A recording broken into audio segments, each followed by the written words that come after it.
안녕하세요. 김기빈 클로입니다. 안녕하세요. 네, 우리를 현동균 선생님 모셨습니다. 저희 홍기빈 클럽에서 이렇게 책의 저자를 직접 모셔가지고 얘기해보는 건 처음이에요. 왜 이렇게 특별한 시간을 갖게 됐는지 조금만 말씀드리겠습니다. 제가 한 10년 전부터 정말 이런 책 한번 꼭 써야 되겠다라고 생각했던 책이 있었는데 이게 아무나 쓸 수 있는 책이 아니거든요. 능력이 있어야 되고 굉장히 많은 그 어떤 경험도 있어야 되고 그러는데 저 같은 사람이 쓸 수 있는 책은 전혀 아니에요. 요번에 그런 책이 나왔습니다. 이게 현동균 선생님이 쓰신 앨리스의 이상한 나라 경제학 퇴치 가이드, 이렇게 불화살이 있는 이런 책을 쓰셨습니다. 네, 현동균 선생님 잠깐 소개를 드리면요. 그 서울대학교 경제학과 졸업하시고요. 케임브리지 대학교에서 경제학으로 대학원을 다니시다가 투자은행업으로 들어가셔가지고 러시아, 홍콩, 그리고 아시아 여러 나라 돌면서 이 인프라 관련해서 투자은행업을 쭉 해오셨던 분입니다. 학문적으로도 비율을 들자면 문과 쪽으로도 깊으시고 이과 쪽으로도 깊으신데 수리 모델을 세우는 논문을 게재를 하시기도 하고요. 그다음에 화폐의 역사의 기원에 대해서 굉장히 중요한 그 100년 전에 나온 독일어 고전들을 영어로 번역해서 영어로 출간하시기도 하셨습니다. 학문적으로나 그다음에 있던 실무적인 역량에 있어서나 많은 경험을 쌓으신 분이라서 참 이렇게 귀하고 어렵게 모신 분입니다. 그래서 오늘 좋은 말씀 많이 들을 수 있을 것으로 기대합니다. 예, 이렇게 나와주셔서 감사합니다. 감사합니다. 예. 저는 이 책을 보면서요, 네. 그 제일 인상 깊었던 거 하나가 예. 이제 구체적인 정책에 대한 강론도 들어가는데 네. 맨 처음 앞에 지금까지 40년 동안 경제학 교과서를 지배했던 그냥 신자유주의 경제라고 네. 부를게요. 네. 이것하고 전면적으로 선을 긋기 위해서는 아주 기본적인 원리 자체를 바꿔야 된다. 네. 그래서 기본적인 원리를 지적을 하시더라고요. 네. 그리고 가장 그 기본적인 원리로서 유효 수요의 원리, 이걸 얘기하셨습니다. 예. 그러니까는 우리가 상식적으로 보통 알고 있는 게 신자유주의 경제학은 공급에다가 관심을 갖고 그래서 투자를 많이 해야 된다, 노동 비용을 줄여야 된다, 뭐 이런 식으로 저걸 네. 하는데 반해서 케인즈부터 내려오는 이 대안적인 경제학의 전통에서는 사회와 경제를 수요, 그것도 유효 수요의 관점에서 바라본다. 네. 이렇게 보면 완전히 다른 시각에서 경제와 사회가 보일 것이다. 이렇게 해서 말씀을 시작을 하셨죠. 네. 그 유효 수요라는 게 어떤 건지 낯선 분들 계시니까 좀 네. 설명해 주시고 어떻게 세상이 다르게 네. 보이겠는지 좀 말씀해 주시고. 일단 뭐 간단히 말씀드리자면은 저는 학교에 있는 사람은 아니고요.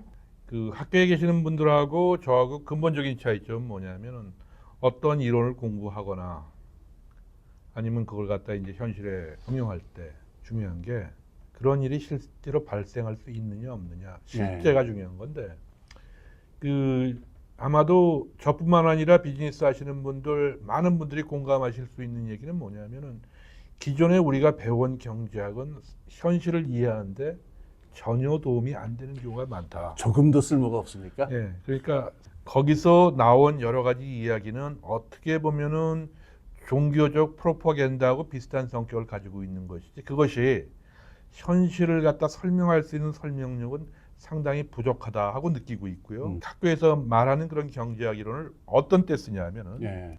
애석하게도 네. 자기들이 생각하고 있는 결론이 있으면 그 결론을 정당하기 위한 예. 도구로 사용하지 아무도 그것이 그런데 그것대로 실현된다고 생각하는 사람은 없어요. 예. 그러다 보니까 과연 그러면 현실을 정확히 이해하고 예측하기 위해서는 어떤 식의 그 어프로치가 필요한가 하는 데 대해서 당연히 고민을 할 수밖에 없고요. 제일 먼저 강조하고 싶은 점은 이런 겁니다. 우리가 사회를 이해할 때 아주 크게는 두 가지 방법이 있어요. 첫 번째, 나나 아니면은 우리 옆집에서 하는 걸 관찰해서 예. 그 관찰에 근거해서 아, 사람들은 이렇게 행동하는구나. 전체 인구는 대한민국은 5천만 명. 따라서 곱하기 5천만 하면은 그것이 경제요 사회가 되겠구나 예. 하고 판단하는 방법이 있어요. 그게 첫 번째. 개인주의적인 방법이라고. 그거 이제 소위 말하면 그 인디비주얼리즘, 그렇죠. 메소돌로지컬 인디비주얼리즘이라고 그러는데 이게 지금 사실 우리가 배우는 모든 경제학 학문책의 가장 핵심적인 과정입니다. 네. 그래서 기업을 보고 아, 기업이 이렇게 행동하니까 곱하기 네. 기업 숫자면 경제. 옆에 있는 이웃이 이렇게 소비하니까 곱하기 예를 들어서 뭐 인구를 하면은 그것이 경제라고 파악을 하기 마련인데 문제가 이제 이런 게 있어요. 예를 들어서 노동자의 실질 임금을 갖다 인상시키느냐 인하시키느냐. 많이들 뭐라고 얘기하냐면 기업이 이윤이 나기 위해서는 노동자의 임금을 실질 임금을 삭감시켜야 된다. 그래야지만 기업이 이윤을 더 축적해서 투자를 하고 어쩌고 저쩌고 하는 얘기들 많이 하거든요. 근데 한 기업의 차원에서 봤을 땐 그 얘기가 맞을 수도 있어요. 네. 그렇죠? 근데 만약에 모든 기업이 실질 임금을 갖다 인하시킨다고 가정했을 때 네. 모든 기업은 제품을 판매할 시장이 없어져 버려요. 그렇죠. 살 사람이 없죠. 자, 그러니까 뭐냐면 한 회사의 관점에서 봤을 때는 득이 되는 것 같지만은 사회 전체적으로 봤을 때는 그렇게 모두가 행동을 하면은 망하는 길이거든요. 네. 이걸 뭐라 그러냐면 한 개인을 관찰해서 사회를 갖다 판단했을 때 생긴 오류를 갖다 네. 합성의 오류라 그러는데 중요한 거는 뭐냐면 전체 큰 그림을 봐야지. 자꾸만 우리 옆에 있는 이웃이 이렇고 기업이 이렇고 그러니까 곱하기 인구수 아니면 기업수를 하면은 경제가 되겠구나 하고 생각하는 것 자체가 상당히 많은 오류를 내포하고 네. 있다. 그러니 그렇게 내 이웃 옆에 있는 기업에 하는 걸 관찰하고 그걸로 인해서 사회도 그렇게 생각한다고 예. 판단하지 말자. 그러면 항상 잘못된 결론이 나오니까. 근데 문제가 뭐냐면 우리가 배우는 경제학 교과서의 거의 전부는 이런 논리에 의존해요. 예. 그 개인을 봐가지고 전체를 그렇죠. 전체를 갖다 추론하는데 예. 항상 그럼 어떤 오류가 생기냐면 전체로 그 개인들이 행동했을 땐 다른 모습을 보여주거든요. 그게 사실 사회적 과정의 가장 중요한 특성 중에 하나인데 그런 면을 갖다 쉽게 간과하기 쉽다 예. 하는 게 제가 첫 번째 드리고 싶은 말씀이고 유효수의 원리라는 건 뭐냐면은 이런 겁니다. 예를 들어서 전통적인 경제학 방법론에 의하면은 모든 사람이 뭐 사과를 원한다? 그러면 곱하기 인구수 하면 사과의 수요가 나오는 게 일반적으로 그 사람들이 가리키는 경제학이에요. 그렇게 되는 경우에는 합성의 오류에 사로잡힐 수가 있으니 자, 시각을 좀 바꿔서 큰 그림부터 한번 생각해 보자. 이게 방법론적인 특징이고요. 유효수의 원리를 갖다 아주 간단하게 설명하기 위해서 저도 나름대로 고민을 많이 했어요. 그래서 이 책에 써놨는데 자, 경제에 어떤 동네에 짜장면 집이 딱 하나만 있다고 가정을 해보죠. 그 동네에 사는 사람들은 그 짜장면 집에 종업원으로 일해요. 거기서 월급을 받고 그리고 그 짜장면을 수요를 한다고 가정하죠. 그런 경제에 있어서 어느 날 짜장면집 주인이 한 달 매출을 1,000만 원을 벌고 싶다고 계획을 세워요. 자기는 1,000만 원 중에서 20%인 200만 원의 이윤을 창출하겠다고 계획을 세웁니다. 짜장면 그 재료는 논의를 간단하게 하기 위해서 땅에서 하늘에서 떨어진다고 가정해 보죠. 자, 1,000만 원을 갖다 매출을 달성하고 싶고 그 중에서 자기가 200만 원을 갖다 이윤으로 가져가고 싶어요. 그래서 800만 원을 갖다 임금으로 줍니다. 이 경제에서 과연 짜장면집 주인의 바람은 성취가 될 수 있을 것이냐 없을 것이냐 이게 가장 핵심적인 질문이에요. 어떻게 생각하세요? 뭐 될 리가 없죠. 왜요? 그 200만 원은 그렇지 빠지잖아요. 빵꾸 나잖아요.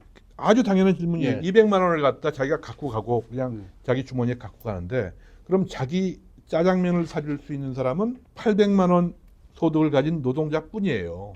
그 1,000만 원의 매출을 달성하는 방법은 근데 몇 가지 다른 그 편법적인 방법이 있습니다. 첫 번째, 마침 그 동네에 동사무소가 있어가지고 동사무소 직원이 와서 200만 원어치 사주면 돼요. 예. 그러니까 정부 돈 받는 사람들이 와가지고. 두 번째, 옆에 은행이 있어가지고 그 동네 사람들한테 돈을 꿔주는 거예요. 짜장면 사 먹으라고. 그럼 되겠네요. 200만 원 그럼 꿔주면은 됩니다. 그렇죠. 세 번째, 그 동네가 뭐 경관이 좋아가지고 관광객이 와서 200만 원어치 사주면 돼요. 네. 마지막으로 종업원들이 저금한 돈이 있어가지고 그거 그냥 쓰면 돼요. 자, 그러면 달성되는데 여기서 이게 제일 중요한 원리가 뭐냐면은 기업가의 예상이 실현되고 기업가가 수익을 창출하기 위해서는 첫 번째, 동사무소 직원이 200만 원어치를 사주면 되는 거거든요. 여기서 재미있는 관계가 나옵니다. 기업가는 200만 원을 벌려고 그랬죠. 동사무소 직원이 써주는 돈은 200만 원이에요. 예. 다시 말하면 기업가의 이윤의 원천은 무엇이냐? 정부 지출이에요. 아주 명확하게 보이는 건 뭐냐면은 네. 기업가는 뭐 때문에 먹고 사냐? 정부가 200원을 지출해 주기 때문에 기업가가 이윤이 생기는 거예요. 네. 다시 말하면은 현재 우리나라 그 뭐 전경련이라든지 이런 데 보면은 정부가 재정 지출하는 걸 반대를 하거든요. 예. 자기 발등에 도끼 찌는 행위예요. 쉽게 생각해서 정부가 예를 들어서 재정 지출을 한다 그랬을 때 뭐 건설을 하기 위해서 쓸 수도 있고 기업으로부터 물건을 사기 위해서 쓸 수도 있는데 그럼 그 돈이 제일 먼저 누구한테 갑니까? 기업한테 가는 거예요. 가죠. 그럼 기업은 거기서 일부분을 노동자한테 주는 거고 예. 자기 이윤으로 챙기지 않습니까? 정부가 지출을 안 하면은 기업의 이윤은 줄어들어요. 예. 그러면 전경련이나 기업의 입장에서는 정부가 지출하는 거 좋다고 박수치고 환영해야 되는데 아주 참 아이러니가 뭐냐면은 그런 기관들이 앞장서 가지고 정부가 재정 지출하는 걸 반대를 해요. 예. 그게 참 무서운 게 뭐냐면 이게 종교의 영향이에요. 일단 사람들이 이렇게 세뇌가 되기 시작하면은 예. 자기가 무엇 때문에 돈을 벌고 어떤 게 자기 이익인가를 갖다 판단을 못하는 경우가 많아요. 두 번째, 해외에서 아니면 다른 동네에서 어떤 사람이 와가지고 예. 3억을 주면 돼요. 그게 뭐냐?